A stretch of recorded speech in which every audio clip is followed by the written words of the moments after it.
invitarles a buscar sus Biblias, el libro de Efesios, capítulo 4. Como ustedes saben, nosotros usamos predicación expositiva y consecutiva. Hemos visto ya desde el principio el libro de Efesios en su contexto, un contexto que podemos rápidamente retomar. Escrito en el año 62 después de Cristo, Pablo estaba sentado en su escritorio en una prisión. ¿Por qué decimos sentado en el escritorio?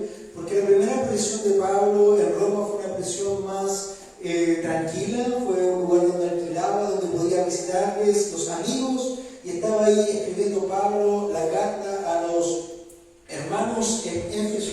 Estos hermanos que amaba tanto, que estuvo 2 años en esta iglesia luego de fundarla, con esos 12 hombres que iniciaron luego de establecer este instituto bíblico de la escuela de Tirano por 2 años y sacar misioneros y plantadores a todo Asia.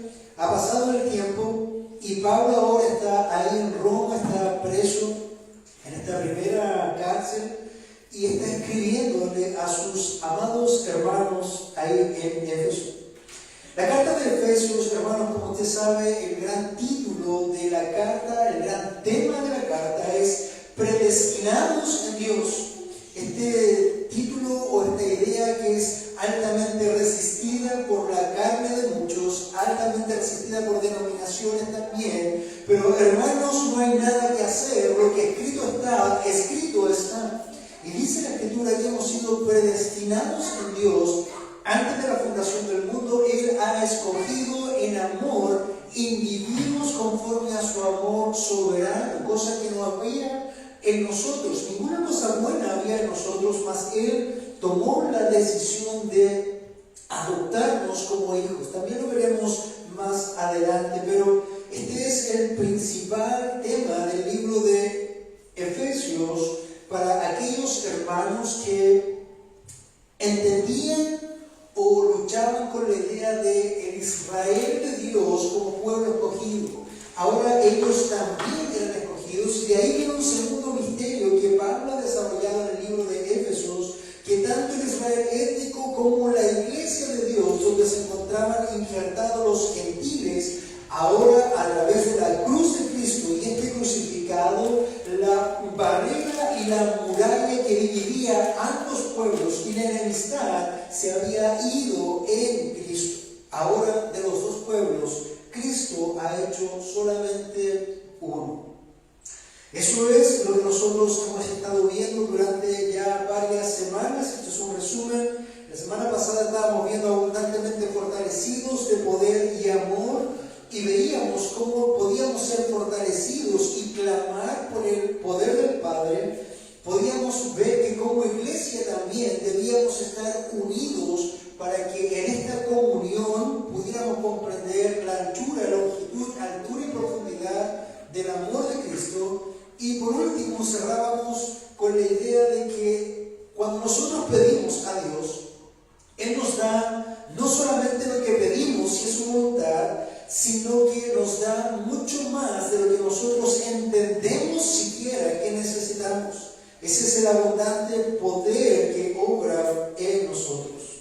Vamos a tomar el tiempo hoy para comenzar el capítulo 4 de Efesios. Vamos a estar estudiando y exhortando entre el versículo 1 y 6 con un título que realmente es bastante claro. Vivan como creyentes. Vivan como creyentes. Y esto es raro si uno piensa cómo una persona que participa de tantos años en una iglesia, que ha sido criado y formado en una iglesia, se le tiene que exhortar una vez más a vivir como un creyente. Y lo pongo en el contexto. Usted, amado hermano, pasa varias horas al día en un trabajo secular, compartiendo con gente secular, y probablemente en algunos de esos momentos olvida quién es usted y empieza a tomar la forma del mundo. Quizás nosotros pensamos en nuestros hijos que están de 6 a 8 horas en un colegio secular, recibiendo enseñanza secular, y no nos extrañe cuando nuestros hijos comienzan a tener actitudes y pensamientos seculares. ¿Por qué? Porque estamos viviendo en un mundo, hermanos, donde aborrece a Dios, donde no busca a Dios, y nosotros ni siquiera nos damos cuenta cuando nos amoldamos al sistema. Y es ahí donde nosotros hemos de recordar quiénes somos en Cristo. Ese es un punto central de esta congregación. La verdad es que muchas congregaciones hoy por hoy, la iglesia no es más que un servicio al que van ellos, pagan una cantidad, una entrada o una suscripción llamada diezmo muchas veces, para venir, cantar, hacer que se sientan bien, escuchar buenas cosas y luego volver a sus vidas sin ningún cambio en ellas. Por eso el apóstol está diciendo ahora a los efesios: vivan como creyentes. Y hermano, no crean que los tiempos han cambiado mucho. Quizás los hermanos en Éfeso no tenían Netflix u otras cosas que nos distrajeran tanto, que no son malas en sí mismas, pero que sí nos distraen. Pero sí había otros distractivos u otras cosas que los hermanos ahí comenzaban a hacer. Por lo tanto, Pablo, en este mensaje tan directo de vivan como creyentes o vivamos como creyentes, incluyéndome, nos dice desde el capítulo 4 en adelante. Y comienza el versículo 1 diciendo: yo pues, prisionero del Señor. Yo pues, prisionero del Señor. Y hermanos, esto es tremendamente importante para poder continuar o para anexar o para comprender lo que sigue más adelante. Porque el primero que da el ejemplo aquí a seguir es quien escribe. Pablo, escribiendo en una prisión, dice: yo pues, prisionero en el Señor. ¿Por qué está Pablo prisionero? Recordemos que Pablo está prisionero aquí porque Pablo ha sido fiel en su encomendación, como lo demuestra el hecho de su prisión misma. Pablo ha sido fiel al llamado, y ese llamado le ha llevado a estar incluso ahora en una prisión, consecuencia de que de ser leal al llamado de Cristo. ¿Usted lo recuerda?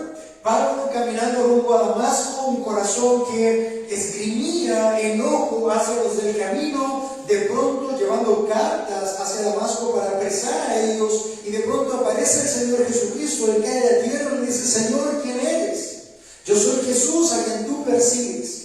Y de ahí más, Pablo comienza un camino donde es discipulado en el desierto de Áraba y donde comienza a recibir este encargo, porque Pablo era un elemento separado para la gloria de Dios, para ir a los gentiles. Ese es Pablo. Entonces, cuando Pablo dice: Pablo, yo prisionero del Señor, fiel a su encomendación, y eso lo demuestra que está ahí en la cárcel por su lealtad a Cristo. Por lo tanto, ¿quién más que Pablo puede estar calificado para instar a los creyentes a ser fieles? ¿Ha escuchado usted el término: este es el cura Gatica que predica pero no practica? Bueno, Pablo estaba lejos, a 100 kilómetros o más de distancia del padre Gatica, porque Pablo lo que predicaba era lo que vivía y él se ponía como ejemplo. Entonces, el primer punto que nosotros vamos a desarrollar a partir de aquí es: uno, vive tu llamado dignamente. Sí, hermano, tú has sido llamado y Dios te exhorta en este momento a vivir tu llamado dignamente. No solamente Pablo fue llamado, no solamente Pedro fue llamado. Hermanos, hoy, así como los hermanos en Éfeso, tú también has sido llamado por el Señor. O por lo menos eso piensas tú. Eso tiene que evaluarse a la luz de tu vida y de tus frutos.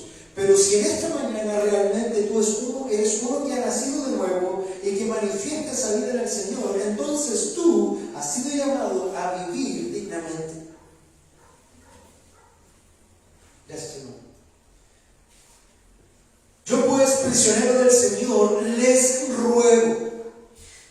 Fíjese qué manera de comenzar Pablo.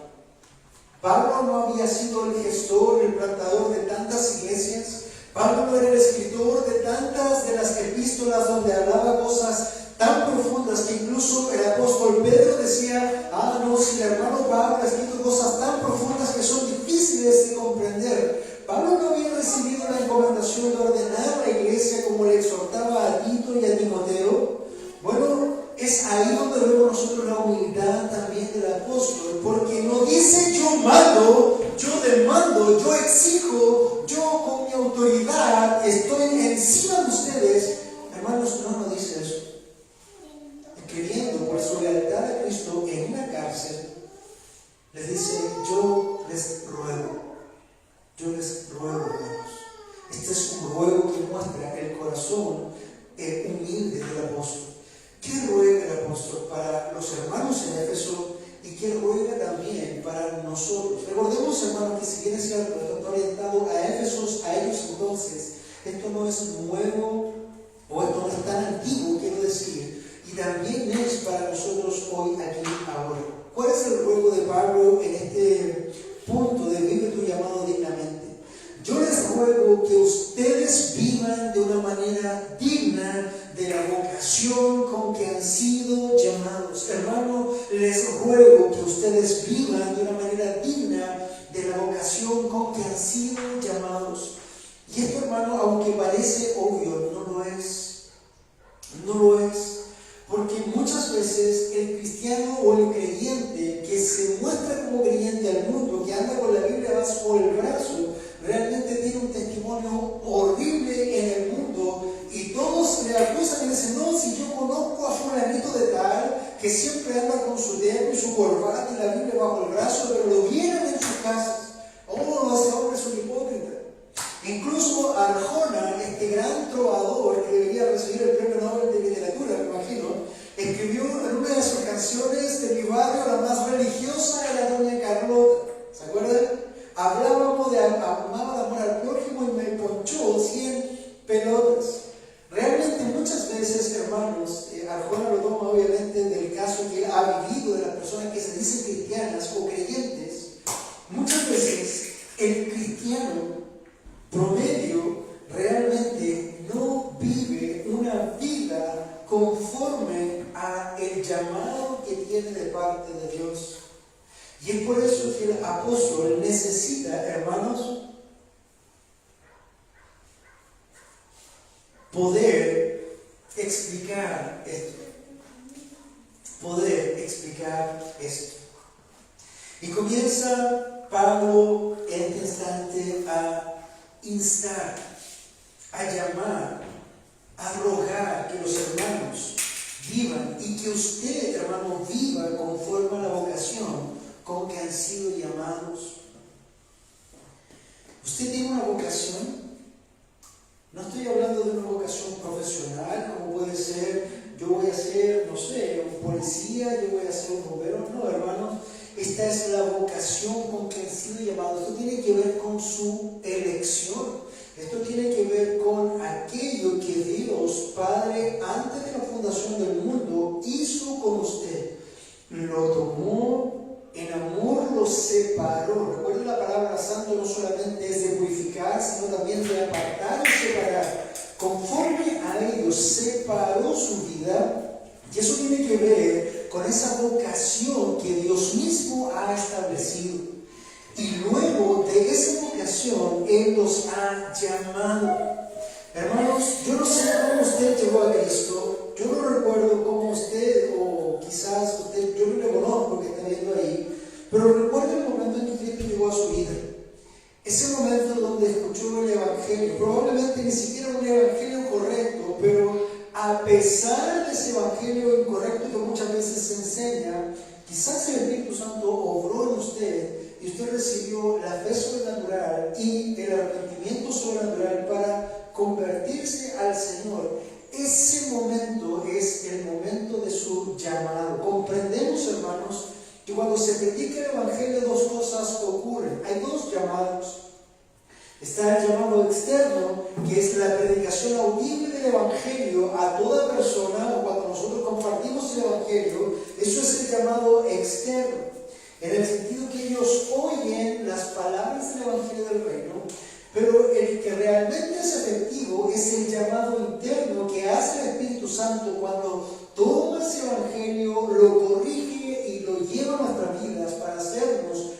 nacer de nuevo. Ese es el llamado. Entonces, hermano, si usted ha pasado o ha vivido o ha experimentado este proceso de escuchar el Evangelio, arrepentirse de sus pecados, creer en el Señor Jesucristo a través de la regeneración que el Espíritu Santo ha hecho, este llamado y este ruego es para usted. Porque usted, hermano, que ha sido nueva criatura en Cristo, debe vivir como una nueva criatura en Cristo. Y esto no como una imposición, ese debe es como una consecuencia lógica. Hermano, si usted toma un cerdo, lo baña, lo limpia y lo perfuma, le pone una corbatita y queda muy lindo ese cerdo, si usted lo deja en el suelo y a los pocos metros hay un charco, ¿qué va a hacer ese cerdo? Va a ir al barro sin duda porque es cerdo, está en su naturaleza. Pero si ese cerdo es transformado en su esencia a otra cosa diferente, ya no va a ser lo que antes hacía, porque ahora es una nueva creación. Hermanos, nosotros antes estábamos muertos en nuestros delitos y pecados. Lo único que hacíamos constantemente era pecar, pecar, pecar. No más que eso. Incluso nos sentíamos buenos muchas veces porque no éramos tan malos como los otros, pero éramos igual de muertos y condenados que ellos. Si usted ha sido transformado por el poder del Espíritu Santo, hoy día es una nueva criatura. Y como nueva criatura, usted ha sido llamado con esa vocación que Dios Padre ha puesto en usted, por lo tanto debe vivir conforme a eso. ¿Se entiende?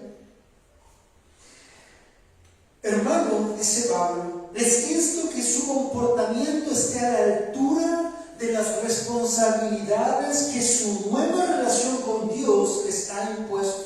Antes éramos enemigos de Dios, antes éramos aborrecedores de Dios, antes realmente vivíamos conforme al propósito de nuestro corazón perverso, más ahora nosotros tenemos una nueva relación con Dios.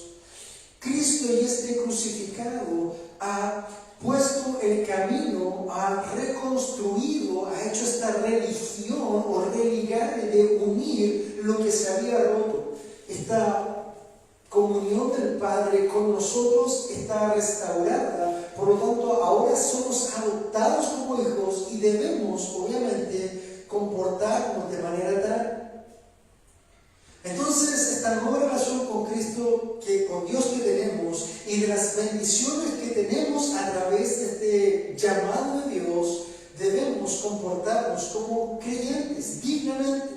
En lo que respecta a estas responsabilidades, los lectores que están ahí en las comunidades de Efeso habían sido predestinados para la adopción, nos dice Efesios 1:5. Ahora yo pregunto, ¿solamente ellos fueron predestinados? ¿O usted que está oyendo, vivo espiritualmente, oyendo con sus oídos espirituales y físicos también lo han sido? Si es así, entonces usted también está reflejado en esta carta, puesto que usted también ha sido predestinado para la adopción. Por tanto, nuestra obligación es comportarnos en una forma que se espera de los hijos adoptados por el Padre Celestial. Hermano, nosotros hemos sido adoptados por el Padre. Y si usted tiene esa adopción en usted, entonces debe comportarse como uno más de la familia. Esto es un ejemplo típico en una familia normal, padre, madre, hijos. Los hijos no van a hacer cosas diferentes a las que los padres hacen. Sobre todo cuando son pequeñitos, ellos van copiando todo el modelo que ven. Por lo tanto, se espera que un hijo sea muy parecido a sus padres. Ya luego en la edad de la adolescencia comienza esta separación y otras cosas, pero llevando a una etapa de los niños pequeños, ellos van a reflejar el carácter y van a modelar el carácter de sus padres. Y eso es lo que exactamente debemos hacer nosotros. Como hijos pequeños, adoptados del Padre, debemos reflejar el carácter de nuestros padres, de nuestro Padre, en nuestra manera de vivir. Esto es, creyendo sus enseñanzas, confiando en sus promesas y haciendo su voluntad. Hijitos míos,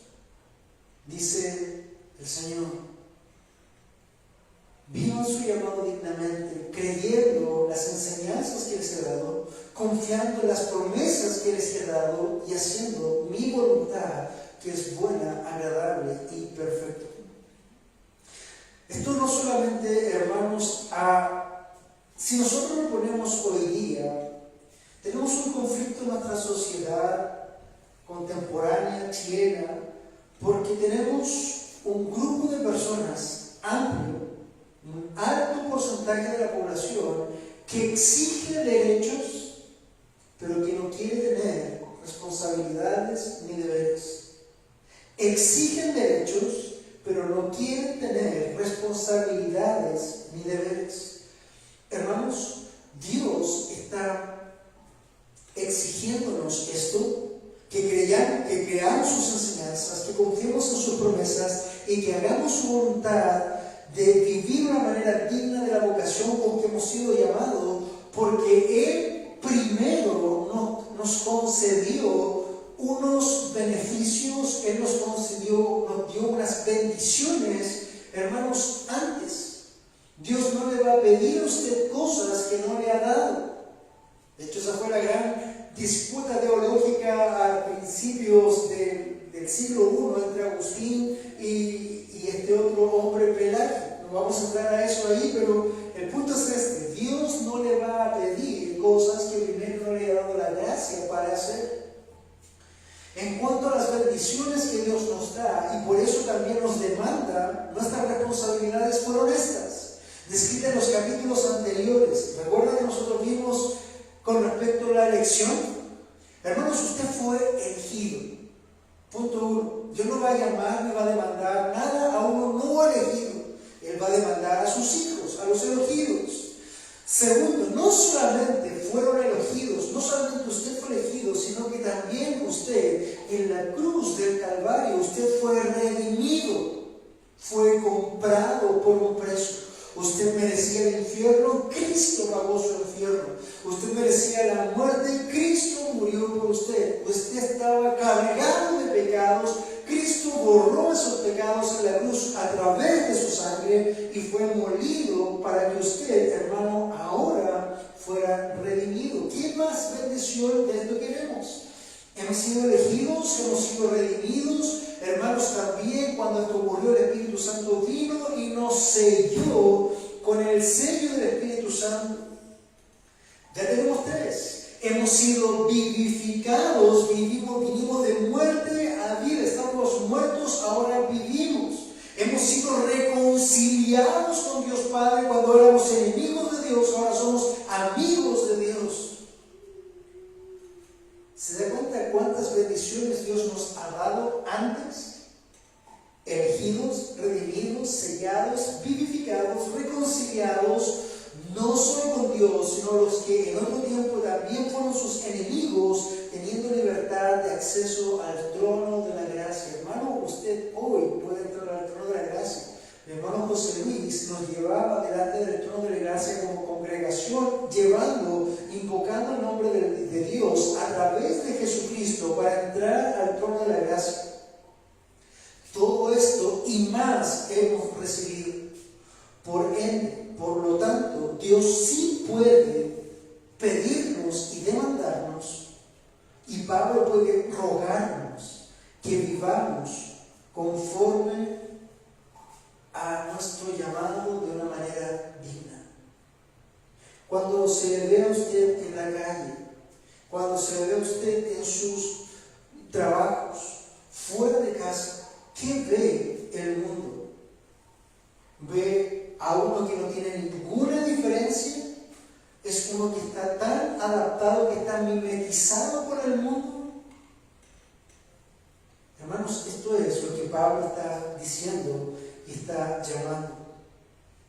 Es indudable, hermano, que se espere de usted una vida de gratitud, abundante de buenas obras como fruto.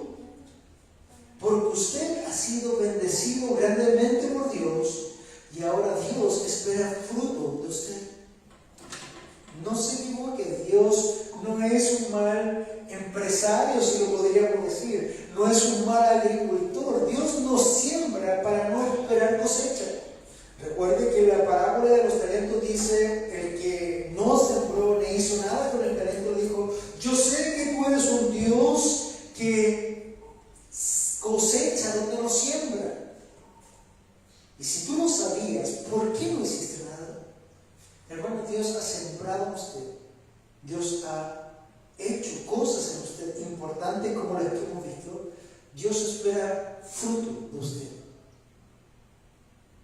No piense que el recibir la salvación es el todo.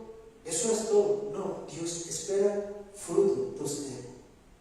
Es como si Pablo nos dijese: si ustedes son creyentes y desean ser conocidos como creyentes, fíjense en lo que voy a decir, es absurdo porque es totalmente cae de cajón. Si ustedes son creyentes y si usted desea ser conocido como un creyente, entonces viva como un creyente.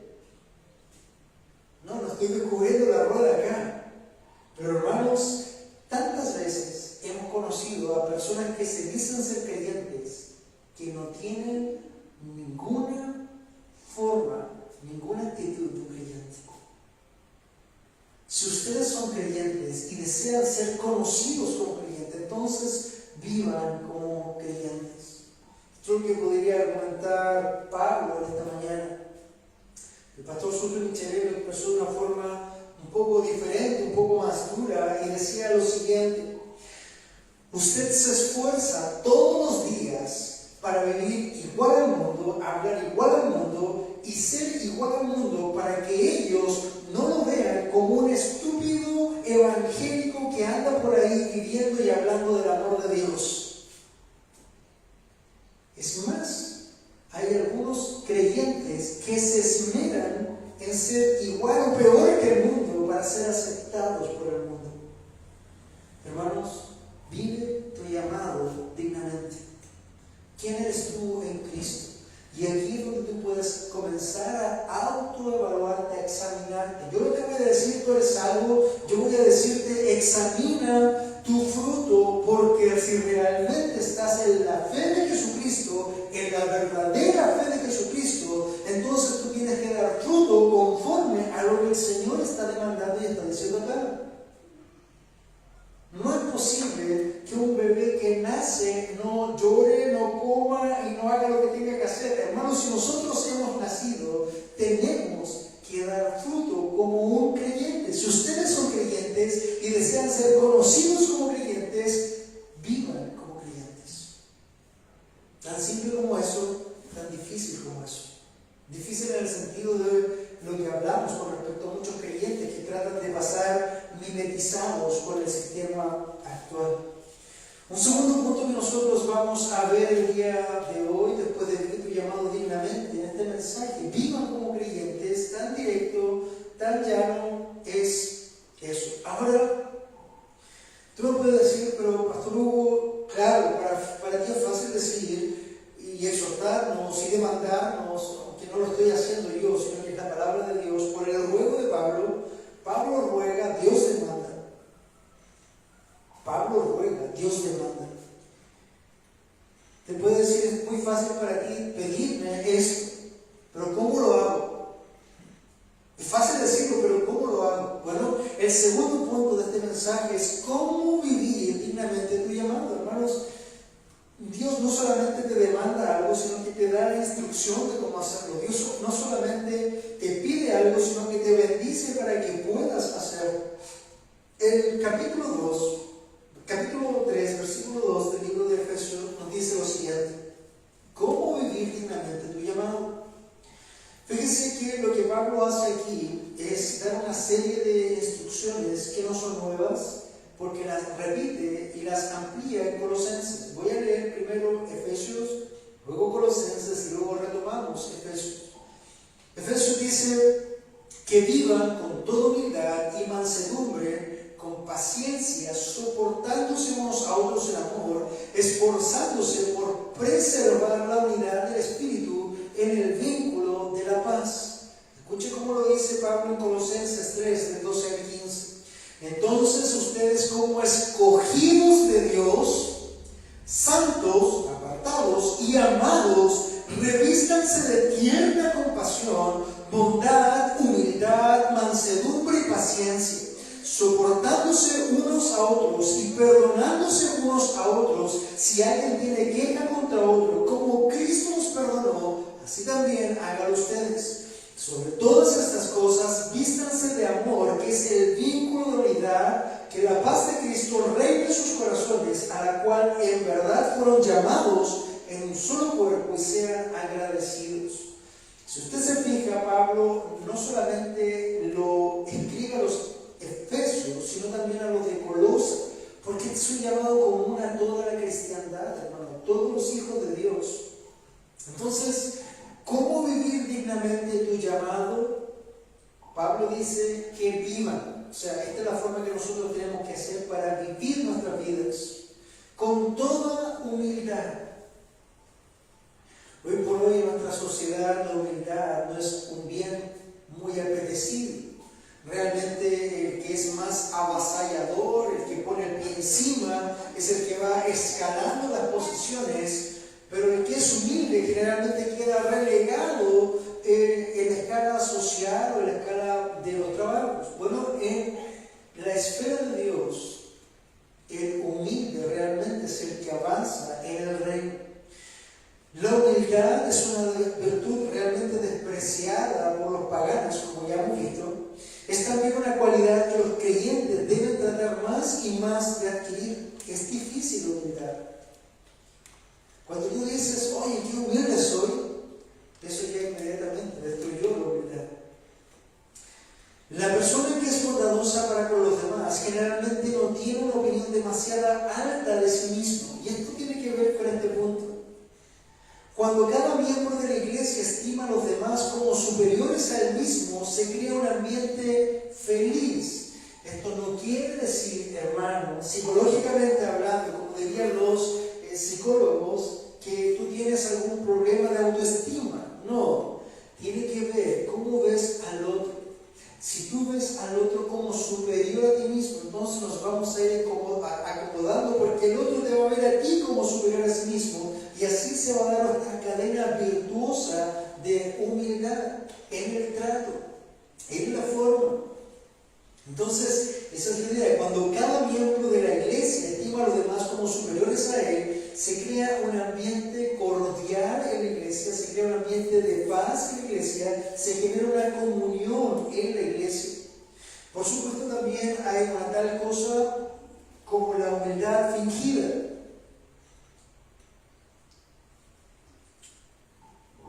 La falsa humildad.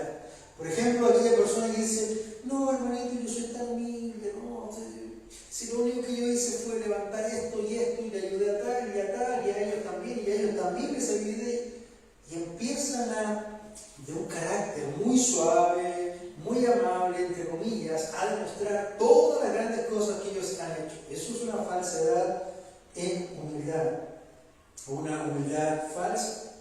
Entonces, un buen ejemplo de la verdadera humildad puede ser aquel centurión que le dijo, Señor, no soy digno de que entres bajo de mi techo. ¿Se acuerdan del centurión que estaba con el Señor? El Señor le dijo, bueno, voy a tu casa a sanar a tu criado. Y él le dice al centurión, hombre importante en la cultura romana que tenía otros hombres a su cargo, le dice, Señor, espera, yo no soy digno de que entres bajo mi techo. Eso es humildad. Y el publicano, que en la penetrante parábola derramó su voz diciendo, Dios, sé propicio a mí, pecador. Reconociendo quién soy delante de Dios, él se clamó y dijo, Señor, sé propicio a mí, pecador. ¿Recuerda la actitud del fariseo? Gracias, Señor, porque yo no soy como ese publicano. Mientras el publicano estaba inclinado, postrado, decía, Señor, sé propicio a mí, porque soy pecador. Esa es una actitud de humildad. No obstante, entonces acá Pablo tiene en mente la modestia y la estimación de lo mismo en relación al prójimo, especialmente a los de los hermanos. Dice en la Escritura que cada uno tenga un concepto correcto, no más alto. Si tú, hermano, tienes un concepto más alto de ti mismo, vas a empezar a chocar con arrogancia con otros. Mas, si tú tienes un concepto correcto de ti mismo, entonces vas a ir por el mundo de una forma humilde, no solamente en la iglesia, sino también afuera de ella. No solamente debemos vivir con humildad, también debemos vivir con mansedumbre. La mansedumbre, ¿recuerdan qué es? Y esto ya está 1000 veces repetido, pero lo voy a repetir otra vez para que quede marcada. Es ser manso, no menso. ¿Ya? Esa es la idea. No es que te pasen a llevar todo porque sí. Mansedumbre, hermanos, es poder bajo control. Poder bajo control. Nosotros tenemos poder. Esto lo dijo el apóstol y el Señor lo reafirmó la semana pasada. ¿Recuerdan la predicación? Hay un poder en usted porque el Espíritu de Dios mora en usted. Y ese poder que viene de lo alto es el mismo que levantó al Señor Jesucristo de los muertos. Ese poder está en usted. Tenemos poder. Punto y aparte. Ahora, mansedumbre es tener ese poder bajo control. Voy a dar 2 ejemplos. Un ejemplo era Moisés, hombre manso. Decía la Escritura que él tenía el poder de parte de Dios, había hecho grandes milagros, pero lo mostraba a él como un manso. Un hombre que estaba templado, un hombre que no se desbordaba en su carácter con arrebatos de ira ni otras cosas. Hermanos, esto es algo que nos golpea, porque muchas veces, incluyéndome ante alguna provocación, explotamos y cuesta que el carácter se temple o se ponga manso. Es algo que tenemos que hacer y tenemos que vivir como cristianos. Un cristiano no manso, realmente habría que evaluar su característica de salvación. Pero también otro hermano que es más que un hermano, nuestro hermano mayor Jesucristo, es manso. Él es el Señor de los cielos, Él es el Curios, Él hace todas las cosas, Él hizo todas las cosas con el poder de su palabra, pero dice la Escritura que Él es manso. El Señor Jesucristo, todopoderoso, con un poder bajo control. Eso es mansedumbre.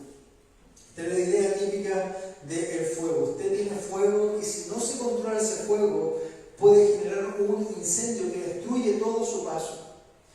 Pero un fuego en mansedumbre, bien usado, puede alimentarle, puede calefaccionar su vida, etc. Eso es lo que yo quiero compartir con usted en este sentido. Debemos ser humildes, debemos ser mansos. Una tercera cualidad es tener paciencia. Paciencia viene de la palabra griega macrotumía, macro grande, y tumía es de temperamento, un temperamento alargado que soporte. En otra versión, tumía era dolor, que pudiéramos soportar el dolor. Esa es la idea de paciencia. Es una palabra compuesta. Aunque el griego no bíblico expresa la idea de pasividad o resignación delante de las dificultades, en el concepto bíblico es un matiz diferente. No es solo un asunto de apretar los dientes y soportar, sino que también es otorgar gracia de una persona que puede vengarse del mal, pero no lo hace. Tiene que ver con perdonar, tiene que ver con apaciguar esa ira, porque macrotumía tiene la esencia de una ira grande, también puede ser usado en ese sentido. Tiene que ver con ir aplacadamente para esperar antes de derramar su ira. ¿Recuerda lo que dice el libro de Lamentaciones? Por tu misericordia no hemos sido consumidos. La larga paciencia de Dios para con nosotros. Nosotros debemos tener este carácter también del Señor de paciencia. También nos dice soportándose unos a otros en amor. Y esto no tiene que ver con un término de la construcción, mi hermano lo conoce bien, cuando hace soportes para recibir peso y que eso no se venga abajo, se desplome. Los soportes tienen que estar bien establecidos. En este caso, la Escritura nos dice que nosotros tenemos que ser soportes para afirmarnos unos a otros en amor. ¿Van a haber momentos donde el roce va a ser más difícil? Sí, pero aún así debemos soportarnos porque el lubricante que debe ir entre uno y otro es Ese es el punto que Dios nos dice, en el cual nosotros tenemos que vivir. Y el tercero, en este caso el quinto punto, es esforzándose para perseverar en la unidad del Espíritu, que es el vínculo de la paz.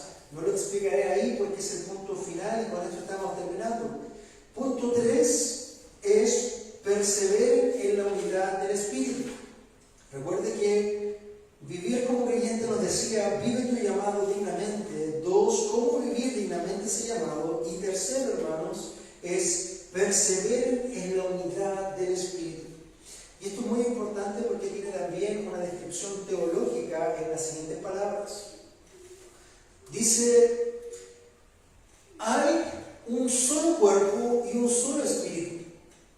Y acá uno podría darse vuelta en divagaciones a qué cuerpo se refiere. ¿De qué está hablando Pablo? ¿Será mi cuerpo? ¿Será mi espíritu? Pero fíjense que dice hay un solo cuerpo, ese cuerpo está con minúscula, hay un solo espíritu que está con mayúscula y el original. Por lo tanto, el espíritu es el Espíritu Santo y el cuerpo es otra cosa. ¿Qué es? ¿Por qué debemos perseverar en la unidad? Un cuerpo ahí, hay un solo cuerpo y un espíritu. Un cuerpo ahí, hermanos, escuchen esto, es la iglesia constituida por judíos y gentiles. Esta es el Israel de Dios, este es el pueblo de Dios. Otra vez, Pablo está reafirmando lo que ya enseñó una y otra vez, que ya no hay dos pueblos, sino un solo pueblo. Este cuerpo es la iglesia que está constituida por gentiles y judíos, es la única o la una familia en el cielo y en la tierra. Y aunque en un sentido somos muchos, no obstante somos un cuerpo en Cristo. Fíjese en esto para los que todavía dudan de la diferencia entre Israel y la iglesia y los separan en muchas cosas, ponen finales diferentes para uno, finales diferentes para otro. Hermanos, hay un solo cuerpo. Y ese cuerpo está constituido de la iglesia más la Israel étnica, que juntos hacen el Israel de Dios, el pueblo de Dios, la esposa de Dios, siempre en singular. De hecho, nosotros todos los domingos, primero del mes, hacemos algo aquí. Es la cena del Señor. Nosotros tomamos el pan y lo partimos. ¿Cuántos panes partimos? Un pan. Porque ¿cuántos cuerpos representan? Un cuerpo. Si bien es cierto el cuerpo que representa es el de Cristo, también lo lleva a la idea de esta única unidad del cuerpo de Cristo, que es la iglesia o el Israel de Dios, donde está añadido los santos del Antiguo Testamento ahí. Por eso decía que esto también era una reafirmación doctrinal. Entonces, hay un solo pan, hay un solo cuerpo. Además, este cuerpo o iglesia no es de origen terrenal ni es una institución de hechura humana, sino el producto del Espíritu Santo. Por eso hay un cuerpo y un Espíritu Santo. De ahí esta unidad intrínseca. Así como también ustedes fueron llamados a través del Evangelio del Reino a una misma esperanza en su vocación. Hermanos, un cuerpo, un espíritu, una esperanza. ¿Cuál es nuestra esperanza? Estar en Cristo, en cielo nueva y tierra nueva, por toda la eternidad, junto a nuestro Señor, ¿verdad? Nosotros no queremos ir al cielo, nosotros queremos al Dios del cielo. Nosotros queremos vivir en la plenitud del Padre. Eso es lo que nosotros anhelamos, al Señor, vivir ahí. Hoy día hay mucho creyente que anhela ir al cielo, pero rechaza al Dios del cielo. ¿Cuál es la idea? Si nosotros no podemos vivir aquí en la tierra como un cristiano, imagínense, ¿cómo viviríamos en el cielo si no tenemos ninguna intención de estar en el amor del Padre? Entonces, un cuerpo, un espíritu y una esperanza. Y después sigue añadiendo un solo Señor, un solo Curios, Cristo, que murió por la iglesia y por el pueblo anterior. Recuerden que en los dos pueblos es uno solo. Una sola fe. Hermanos, aquí no hay el católico, el ortodoxo, el musulmán, el judío, lo que usted quiera. Una sola fe. Y esta es la fe que viene a través del Señor Jesucristo, un solo bautismo, que es el que añade al reino, el que añade a la iglesia. Y todo esto bajo un solo Dios y Padre, que está sobre todos, por todos y es en todos.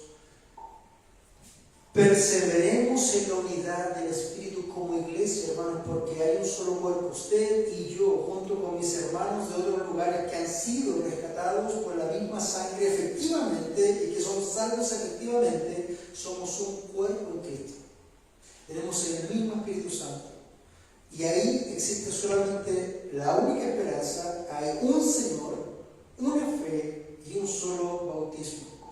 ¿Cuál ha sido el buen trabajo de Satanás a través de los siglos? Mezclar la doctrina. Yo solamente quiero a Jesús, no me interesa la doctrina. Hermanos, cuando nosotros no nos interesa la doctrina, terminamos teniendo comunión con personas que son como el mundo, pensando que son creyentes. Cuando no nos interesa la doctrina, se empieza a tergiversar y a abrir, y empiezan a haber credos y confesiones y religiones diferentes, que finalmente terminan abriéndose a muchos, pero difiere de ser una sola fe, un solo bautismo. Por ello que nosotros como creyentes bíblicos, como Iglesia Bíblica Internacional, necesitamos acotarnos a la palabra de Dios, porque esta es la única que nos va a decir la verdad, pero bien interpretada, hermanos. Como decía el apóstol, tenemos que cortar derecho para poder interpretar lo que realmente está ahí. Finalmente, para ser o estar todos bajo un solo Padre, Dios de todos, que está sobre todos, por todos y en todos. Para cerrar el tiempo, entonces, hermanos, vivan como creyentes. Vivan como creyentes. Vive tu llamado dignamente. Tú has sido amado, escogido, separado antes de la fundación del mundo. Has sido transformado conforme al llamado de Dios. En este tiempo, vive como un hijo de Dios. Hermanos, confórmate a eso. Muestra al mundo lo que eres realmente. No te escondas, no vivas mimetizado, porque realmente eso no da gloria a Dios. Eso te muestra como un avergonzado de Dios y del Evangelio. Hermano, vive el reino. Vive el reino. Cristo ya está reinando, vive dignamente, ya sabemos cómo hacerlo. Y finalmente también perseveremos en la unidad del Espíritu, porque tenemos un solo Señor, una sola fe, un solo bautismo, para que Dios Padre esté por sobre todos nosotros y todos seamos unos en Él.